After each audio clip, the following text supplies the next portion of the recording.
Gandhiji remained in Champaran for 7 months. He also made several short visits later. The official inquiry didn't favor the planters. Hence, they agreed to pay back to the peasants. अब देखो यहाँ पे एक बहुत बड़ा सा twist आता है. क्या है, गांधी जी कम से कम 7-8 महीने तक उसमें चंपारण में रहे थे और छोटी छोटी विजिट्स उन्होंने इधर उधर करी. सो ऑफिशियली इंक्वायरी, जैसे मैंने बताया था कि लास्ट में भी हमने पढ़ा कि एक कमेटी का फॉर्मेशन किया गया. तो इंक्वायरी में ये हुआ कि फेवर जो प्लांटर्स हैं, यानी कि जो उनके फेवर में नहीं हुआ, लेकिन फिर भी प्लांटर्स यानी कि पीजेंट्स के फेवर में नहीं हुआ, लेकिन फिर भी जो अथॉरिटीज़ हैं उनको ये लगा था कि हमें अपनी जो पूरा अमाउंट है वो उनका पे करना पड़ेगा. अभी तक क्या था कि सिर्फ 15% अमाउंट वो पे किया जाता था. क्लियर. लेकिन यहाँ पे उनको कहीं ना कहीं लैंडलॉर्ड्स को, जो अथॉरिटीज़ थी, उनको ये कंडीशन अराइज हो गई थी कि they have to pay the full payment to the peasants. Money lenders thought he would demand repayment in the full of the money, but he asked for only 50% and he decided to his decision was firm. अब देखो money lenders ने क्या सोच लिया कि हमें जो पूरा रीपेमेंट करना पड़ेगा ऑफ द मनी, बट उन्होंने, जो गांधी जी हैं, उनको लगा कि गांधी जी ने सबसे पहले जो डिमांड किया था वो सिर्फ कितने परसेंट का किया था कि हमें सिर्फ 50% ऑफ अमाउंट दे दीजिए, अभी तक का जितना हमारा नुकसान हुआ है, give the 50% amount to each peasant. Clear. और उनको लगा था, मनी लैंडर्स को लगा था कि जो गांधी जी हैं अपने डिसीजन पे वो टिके रहेंगे कि उनको 50% ऑफ अमाउंट चाहिए. Clear. So the planters offered to pay only 25% as they thought it would be rejected by Gandhiji. He immediately accepted. अब देखो यहाँ पे जो लॉयर्स थे उन्होंने क्या डिसाइड किया पहले, क्योंकि गांधी जी ने क्या केस फाइल किया था कि हमें 50% of amount we want for the peasants. लेकिन जो प्लांटर्स थे उन्होंने क्या ऑफर किया कि हम सिर्फ 25% of amount we are able to pay you. और उनको लगा था कि Gandhi ji will not agree on this position, but Gandhi ji completely agree. उन्होंने फटाफट इस चीज़ को एक्सेप्ट कर लिया कि हाँ, we are ready for this decision, we want 25% of at least हमें मिलना चाहिए. Important by giving money, the planter have bowed down to the peasants and had given away their honor too. अब उन्होंने क्या कहा कि इसके साथ 25% के साथ you have to bow down in front of the peasants.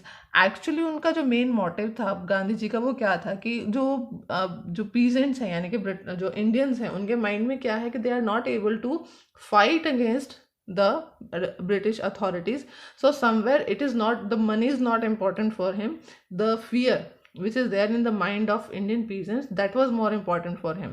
Clear. वो उस फियर से उनको आज़ाद करना चाहते थे. वो पैसा उनको मिल रहा है या नहीं मिल रहा है, वो कहते हैं कि अगर if you are a very hard worker person, you are able to earn money, more money after some time, but the honor which you are losing nowadays in the past few years, you are able to have it again. Clear. So this is the motto and this is the thought process the Gandhiji have in his mind.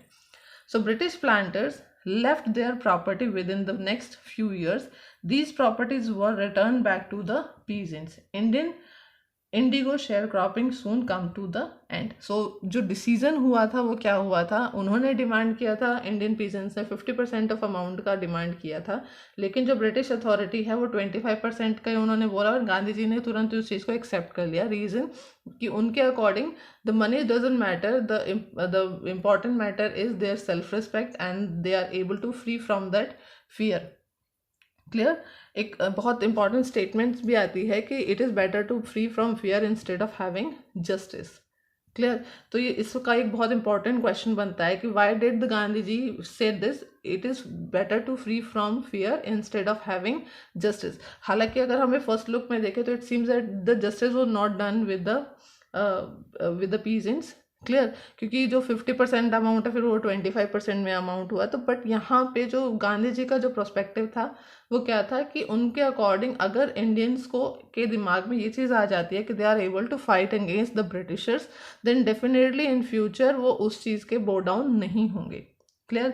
सो एक वो condition आ गई कि वो जब case हुआ, वो जो एक डील उन दोनों के बीच में हुई थी, British authorities and the Indian peasants के बीच में, जो शेयर क्रॉपिंग का जो डील था वो ख़त्म हो गया. Clear.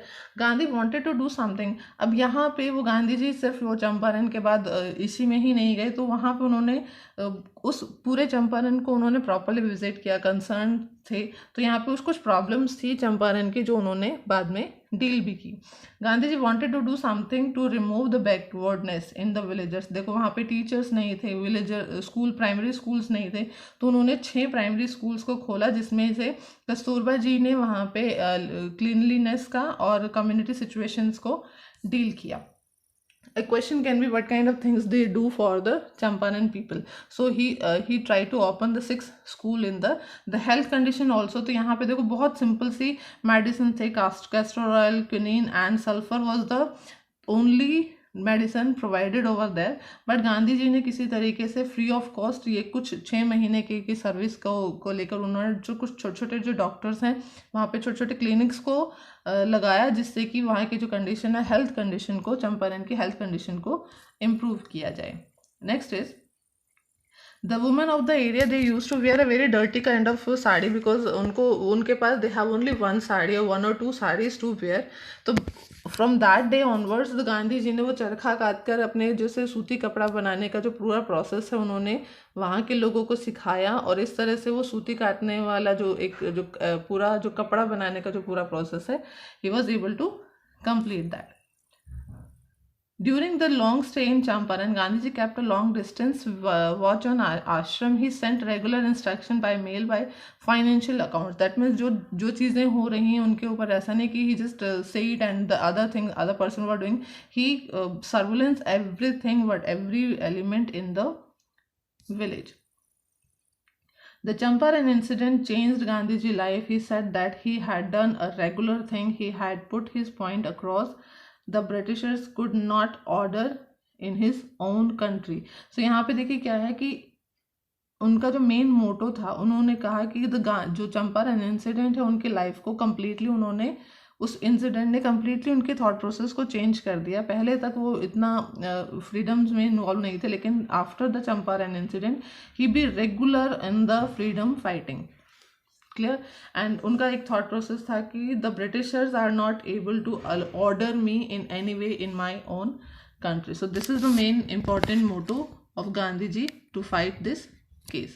I hope you understand the chapter, and some questions will be given to you in your homework assignment, and you have to do all the things in your fair notebook. If you have any doubt, you can make a query by making message to me. Okay, thank you.